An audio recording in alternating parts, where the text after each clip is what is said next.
রাসূলুল্লাহ সাল্লাল্লাহু আলাইহি সাল্লামের স্ত্রী আম্মা জান আয়েশা রাদিয়াল্লাহু তাআলা আনহা, ওনাকে একজন মহিলা সাহাবী জিজ্ঞেস করছে যে আম্মা জান, আমাদের মহিলাদের যখন মাসিক ঋতুস্রাব হয়, প্রতি মাসে পিরিয়ড হয়, তখন আমরা যদি রমজান মাসের রোজা অবস্থায় হয় তাহলে রোজাও ছেড়ে দিতে হয়, নামাজও ছেড়ে দিতে হয়, কিন্তু রোজা পুনরায় কাজা করতে হয়, নামাজ কাজা করতে হয় না।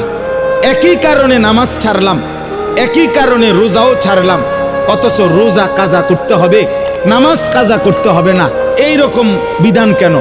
হযরত আয়েশা রাদিয়াল্লাহু তাআলা আনহা হাদিসের মধ্যে আছে, স্পষ্ট বলছেন, হা কাজা আমারানা রাসূলুল্লাহ সাল্লাল্লাহু আলাইহি ওয়াসাল্লাম। কোনো যুক্তি নাই, বলছে মহিলা শোনো, এভাবেই আল্লাহর রাসূল আমাদেরকে করতে বলেছে। এটাই উত্তর। হ্যাঁ, আহরুরিয়া, বেশি প্রশ্নকারিনী মহিলা তুমি, কেন জিজ্ঞেস করলা?